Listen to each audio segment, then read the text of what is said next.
I knew something was wrong the moment her phone lit up.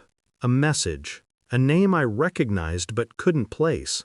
And the way her thumb trembled before she flipped the screen down, that told me everything I needed to know. She thought I didn't notice. She always thought that. But the chill in her eyes when she looked at me, that wasn't guilt. It was fear. A very specific kind of fear. The fear of someone who has crossed a line and knows it. I didn't ask. I simply stood there in the dark kitchen, listening to the refrigerator hum while she avoided my eyes. She whispered some excuse about work, about a late call, about something that didn't matter. I nodded. I always nodded. But inside, something shifted. Not anger, not panic. Something colder, sharper. A quiet click in the mind. The sound of a door unlocking. And I knew. Tonight was the beginning of something she'd never see coming. The first real crack appeared the next morning. We were getting ready for the company all-hands meeting. She stood in front of the mirror, fixing her hair with more care than usual. Her phone kept vibrating. She didn't touch it.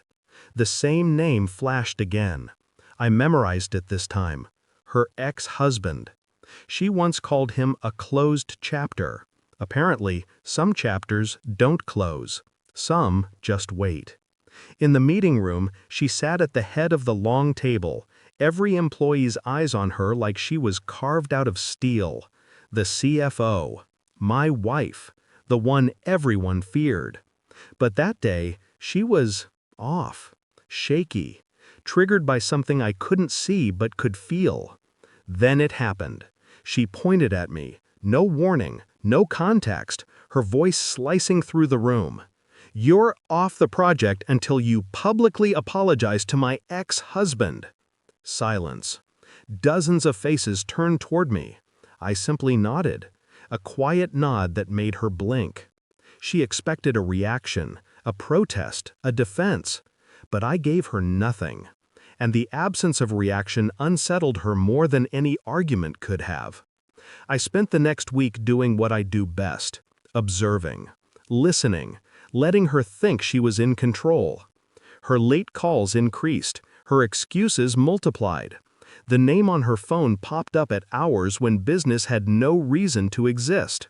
I didn't confront her. I collected. Every detail, every lie. I followed patterns, not people. And the pattern was simple. She never really left him. She just kept me as the stability he couldn't offer. The husband she married and the man she wanted. Cold arithmetic. I've always appreciated math. I got the phone records, the financial trails, the private messages she didn't know I could access. Her meetings, her transfers, her little digital footprints of betrayal. By the end of the week, the truth wasn't a shock. It was confirmation. A neat, clean equation. She was still emotionally tethered to him, and she used me as the leverage to keep him hooked. Her downfall began long before she realized it. The evidence arrived as a folder on my desk. Nothing loud, nothing dramatic, black ink on white paper, cold, undeniable. I waited until she walked into the office, smirking like she'd won something. "Learned your lesson?" she asked. I didn't answer. I didn't have to. Her eyes slid to my desk, to the cleared drawers, to the resignation letter placed perfectly on top of the neat stack of documents. She went pale. She opened the folder. Her hands began to shake. Phone logs, bank transfers, messages, meeting locations, all time-stamped, all connected. She whispered, You knew?" I met her eyes, calm and empty. I knew. That's when the company lawyer burst in. He looked like he'd seen a ghost. "Ma'am, tell me you didn't. Tell me you didn't order him off the project because of your ex." Her face collapsed. The room spun around her. And for the first time since I'd known her, she had no script, no confidence, no control. Just the truth, cornering her like a blade at her throat. I didn't raise my voice. I didn't accuse her. I didn't celebrate. Revenge is quieter than people think. I simply handed the lawyer my resignation and walked past her. She grabbed my arm. "Please, don't leave like this." But that's the thing. I left long before she noticed. I looked at her one last time. The woman who played both sides, who thought she could manipulate me like a pawn on a corporate board. "You thought I was blind," I said, my voice calm, steady, dead. I wasn't. I was patient. And patience, when weaponized, is fatal. I walked out of that office a free man, not because I escaped her, but because I finally saw her clearly. Clarity is a strange kind of mercy.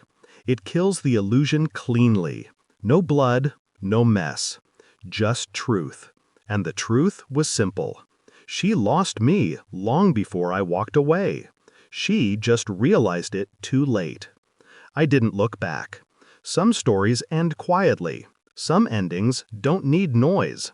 This one ended the moment she understood the worst truth of all. I wasn't leaving in anger. I was leaving because she no longer mattered.